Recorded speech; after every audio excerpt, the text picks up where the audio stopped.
Cloud and star education पर आपका स्वागत है। जैसा कि हम इंग्लिश कर रहे हैं, तो इससे पहले हमने सीखा था uses of have and has. आज हम सीखेंगे यूजेस ऑफ हैड। ये बहुत इजी है और ये बहुत छोटा सा वीडियो होने वाला है, उतना समय इसमें नहीं लगेगा। चलिए शुरू करते हैं। तो बात करते हैं यूजेस ऑफ हैड की। यूजेस ऑफ हैड, ठीक है। यूजेस ऑफ हैड, ये हमारा हेडिंग है। तो हैड का मतलब क्या होता है? देखिए, कल हमने जो सीखा था, कल की मैं थोड़ा सा इंट्रो आपको दे दूं।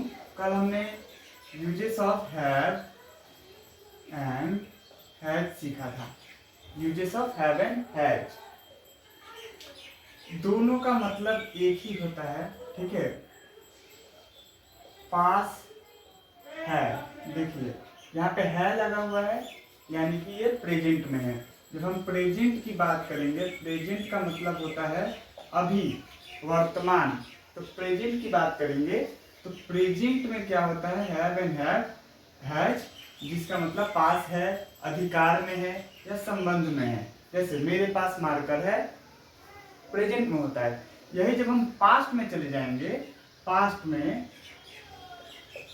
में जब बात करेंगे तब हो जाता है यही हैव और हैज। जब पास्ट में बन आता है तो पास्ट में क्या हो जाता है? हैड बन जाता है। हैड का मतलब भी सेम ही है, पास है ना होके था। पास था, पास थी या पास थे। या अगर मैं बोलूं कि मुझे एक मार्कर है था, मुझे, लाइन पे ध्यान दीजिएगा, हिंदी में थोड़ा अजीब लगेगा आपको ये सेंटेंस। मुझे एक मार्कर था। देखिए, हिंदी में मुझे एक मार्कर था, ये उतना सूट नहीं कर रहा है, यानी लग रहा है इसमें कुछ कमी है, अशुद्ध है। लेकिन ये अशुद्ध नहीं है, ये ऐसा ही है। मुझे एक मार्कर था, इसका मतलब हुआ कि मेरे पास एक मार्कर था। इसमें जो ये पास था है ना, ये वाला छुपा हुआ है इसी सेंटेंस में। तो मुझे एक मार्कर था या मेरे पास, मुझे अगर नहीं लिखूं मैं, ये लिखूं या फिर मेरे पास एक मार्कर था, बात एक ही है। इसका इंग्लिश यही बनता है, I had a marker. I had a marker. तो इसके हम चर्चा करेंगे। अब हैड का मतलब समझ जाइए, पास था या फिर अधिकार में था। अधिकार था, किसी चीज पे अधिकार रहता है ना। मेरे पास जमीन था, यानी कि मेरे अधिकार में जमीन था। तो आप इस पास था पे ज्यादा फोकस कीजिए, यही पास था ही बहुत इंपॉर्टेंट है, ठीक है। और बाकी हम यूजेस ऑफ हैड के कुछ क्वेश्चंस करेंगे। आइए,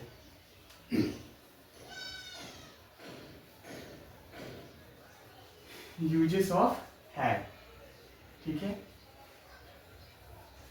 पास्ट में यूज होता है, हम भी टेंस नहीं कर रहे हैं, ये टेंस से पहले की कुछ सेंटेंस है जिसमें आपको जरूरत पड़ेगी। अब यूजेस ऑफ हैड के अलावा एक चीज आप ध्यान दीजिए, पर्सनल प्रोनाउन। पर्सनल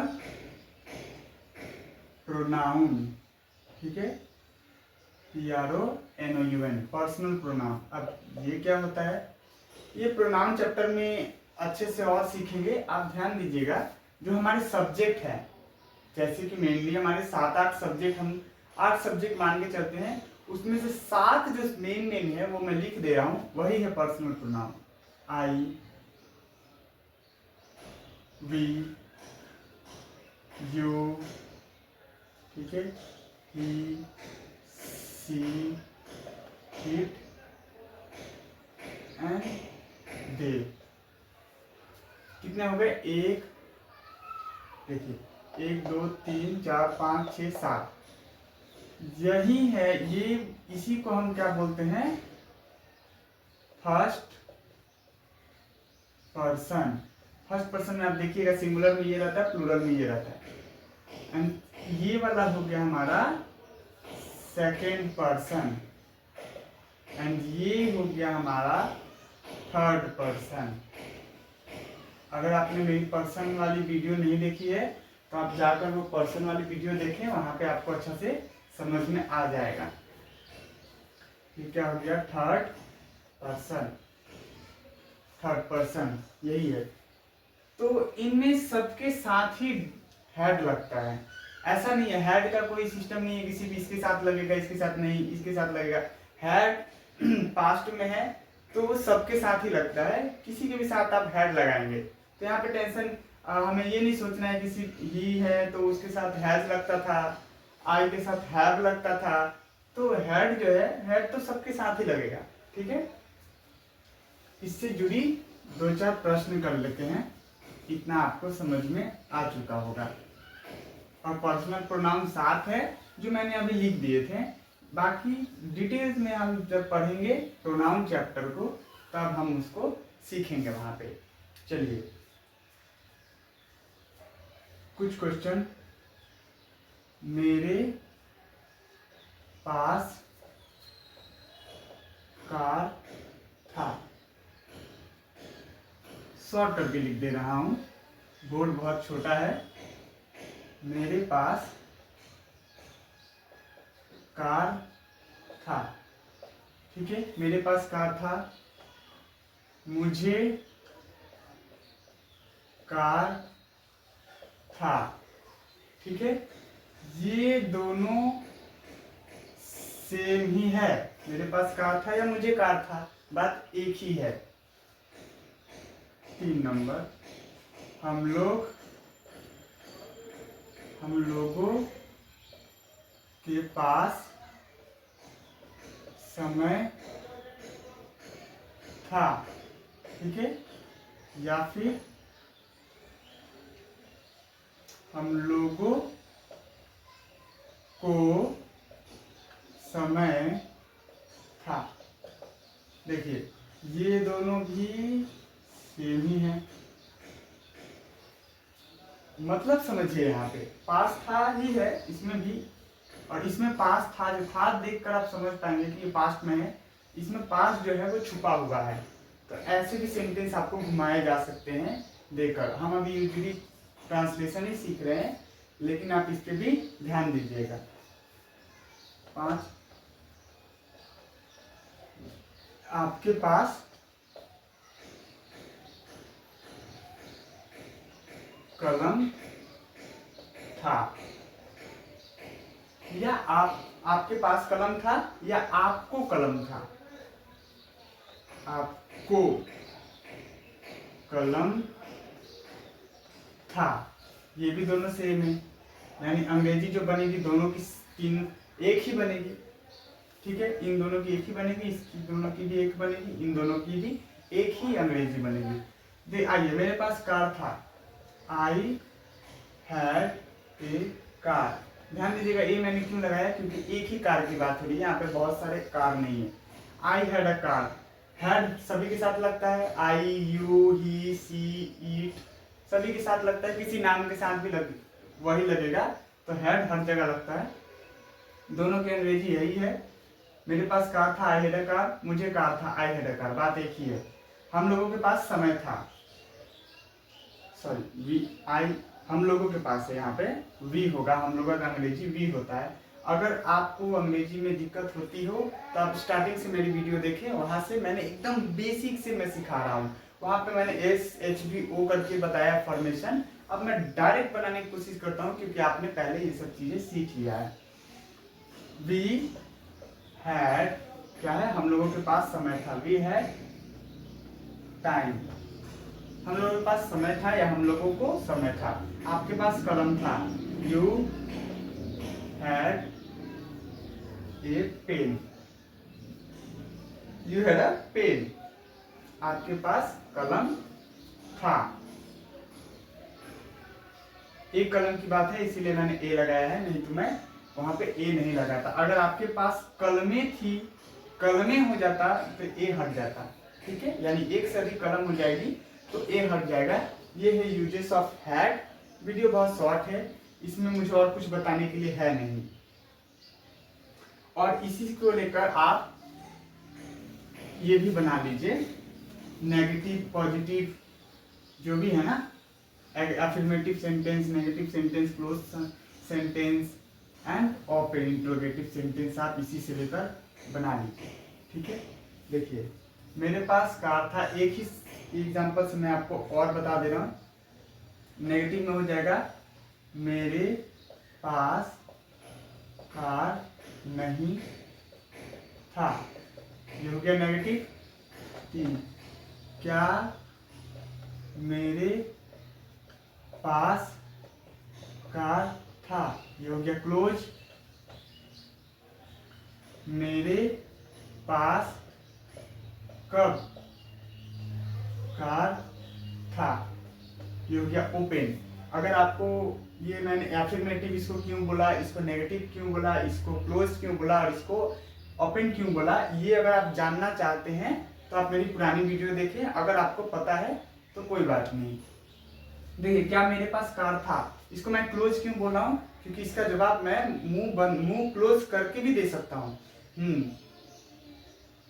इशारा में भी मैं इसका जवाब दे सकता हूँ क्या मेरे पास कार था कि नहीं, इसीलिए मैंने इसको क्लोज बोल रहा हूँ। और इसको नेगेटिव, इसको ये सॉरी ओपन क्यों बोल रहा हूँ, क्योंकि इसका जवाब हम ओपन इंट्रोगेटिव, ओपन मुंह ओपन करके ही देना पड़ेगा। आप मुंह बंद करके इसका जवाब नहीं दे सकते। मेरे पास कब कार था, तो इसका मुझे आपको बोलना पड़ेगा कि मेरे पास कल कार था, 2 साल पहले कार था, कभी ना कभी कार था या थी, आपको बताना पड़ेगा। ठीक है, आइए ट्रांसलेट कर ले रहे हैं। मेरे पास कार नहीं था, I had not a car, I had not a car, मेरे पास कार नहीं था। देखिए जब हम कार को गिन सकते हैं तब हम नॉट लगाएंगे, ठीक है। और जब नहीं गिन पाएंगे, जैसे कि मेरे पास कारें थी, यानी एक से अधिक बहुत सारी कारें थी, उसको हम गिन नहीं सकते हैं। एक से अधिक जितनी भी कारें थी हम गिन नहीं सकते हैं, जनरली गिन पाएंगे अगर आपके पास, जैसे पैसे, कार से ही समझिए, अगर आपके पास 10 कार हैं, 20 कार हैं, तो अगर लिख दिया जाए कि मेरे पास 20 कार थी, तब 20 कार नहीं थी, तब आपको आई हैड नॉट ही लगाना पड़ेगा, क्योंकि 20 कार यहाँ पे संख्या नाम दे दिया गया है। हम नेगेटिव पे और एक और अच्छे से चर्चा करेंगे। पहले आप इतना समझिए कि मेरे पास कार नहीं था, I had not a car. क्या मेरे पास कार था, तो हैड आई ए कार, ठीक है। एच बी पहले आ जाता है। और मेरे पास कब कार थी, तो ये WH फैमिली वाला वर्ड आ गया यहाँ पे, when had I A car. अगर आपको ये समझने में थोड़ी प्रॉब्लम हो रही है कि मैंने यहाँ पे ये फॉर्मेट कैसे बन रहा है, कैसे मैंने आई कभी यहाँ है, कभी यहाँ है, कभी यहाँ है, चेंज कैसे हो रहा है, तो आप मेरी पुरानी वीडियो देखें, वहाँ पे मैंने बारीकी से बताया है कि ये कैसे चेंज हो रहा है। ये बन गया इसका इंग्लिश। अब हम नेगेटिव पे थोड़ी चर्चा करते हैं। और अगर आपने मेरी वीडियो कल में आपने देखी है, यानी इससे पहले वाली जो वीडियो है उसको आपने देखा है, तो आपको ये नॉट वाला भी समझ में आ ही चुका होगा। फिर से मैं बता दे रहा हूँ, मेरे पास कार नहीं था, ठीक है। और लीजिए, मेरे पास ताकत, ताकत मतलब पावर नहीं था। ये मैं जस्ट नेगेटिव करके बता दे रहा हूं। मुझे कलम, मुझे एक मिनट, मुझे 10 कलम नहीं था, ठीक है। इसी में आप समझ जाएंगे। देखिए मेरे पास कार नहीं था, I had not a car, not लगाया है मैंने नेगेटिव में। मेरे पास ताकत नहीं था, इसका क्या बनेगा, आई हैड नो स्ट्रेंथ। ताकत को स्ट्रेंथ बोलते हैं। I had no strength, not strength नहीं बोलेंगे यहाँ पे, क्योंकि हम ताकत को नहीं गिन सकते हैं, गिन थोड़ी ना सकते हैं, तो क्वालिटी है, पावर है। इसको गिन नहीं सकते हैं, इसीलिए आई हैड नो स्ट्रेंथ ऐसे बोला जाता है। At that time I had no strength, I was helpless, ऐसा बोला जाता है कि मैं बेसहारा था, उस समय मेरे पास ताकत नहीं थी। मुझे 10 कलम नहीं था, आई हैड नॉट 10 पेन्स। देखिए 10 है, 10 को तो हम लोग गिन सकते हैं, तो इसीलिए आई हैड नॉट लग गया। जिसको गिन नहीं सकते वहां पे नो लगता है। ठीक है, आपने समझ लिया है। यही है हैड, यूजेस ऑफ हैड। और इससे रिलेटेड आप और भी सेंटेंस खुद से क्रिएट कर करके आप बनाते रहिए। जैसे एक मैं बता दे रहा हूं,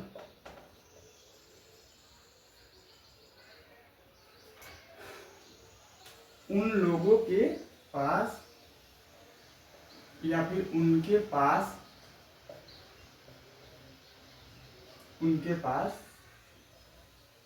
किताबें थी। उनके पास किताबें थी, उनके मतलब यहाँ पे दे की बात हो रही है। दे हैड बुक्स, उनके पास किताबें थी। ऐसे करते करते बनाते रहिए। क्या उनके पास किताबें थी, क्या उनके पास किताबें नहीं थी, ऐसे करके आप क्रिएट करते रहें। आपने इससे पहले सेंटेंस फॉर्मेशन में आपने S plus H V plus O आपने सीखा है। इसी को ऐसे वैसे करते घुमाते फिराते आप प्रैक्टिस कर लीजिए, क्योंकि एक ही वीडियो में प्रैक्टिस करवाना ये पॉसिबल नहीं है। ठीक है, तो यूजेस ऑफ हैड में मेरे पास और कुछ नहीं है बताने के लिए, इतना बहुत है। आप ऐसे सीखते रहें बेसिक से। मैं एकदम बेसिक जो सबसे निचला लेवल होता वहां से मैंने इंग्लिश स्टार्ट किया है। आप मेरी पहली वीडियो सबसे पहले देखें अगर आप कमजोर हैं तो इंग्लिश में, और अगर आपको पढ़ने में प्रॉब्लम नहीं है, आप समझ पा रहे हैं इन चीज़ों को, तो आप बने रहें। और भी मैं आगे वीडियोस लाता रहूँगा, और हर दिन मेरी वीडियो आती रहती है। एक दो दिन कभी छूट जाती है प्रॉब्लम की वजह से, लेकिन हर दिन मेरी वीडियो आती है। आप हमेशा देखें, मैं शुरू से लेकर एकदम आगे टेंस सिखाऊंगा, टेंस के बाद वॉइस में चला जाऊंगा, नरेशन भी सिखाऊंगा, ग्रामर भी सिखाऊंगा। पूरी कंप्लीट इंग्लिश आपको यहाँ पर मिलेगी। और अगर मेरे समझाने का तरीका आपको अच्छा लगा हो तो आप लाइक कीजिए या फिर सब्सक्राइब कर लीजिए और बेल आइकन को प्रेस कर दीजिएगा, ताकि मेरी जितनी भी वीडियो हैं आपके पास जब मैं अपलोड करूं तभी आपके पास पहुंच जाए। तो इसी के साथ बनते रहिए। नमस्कार, मैं फिर मिलूंगा।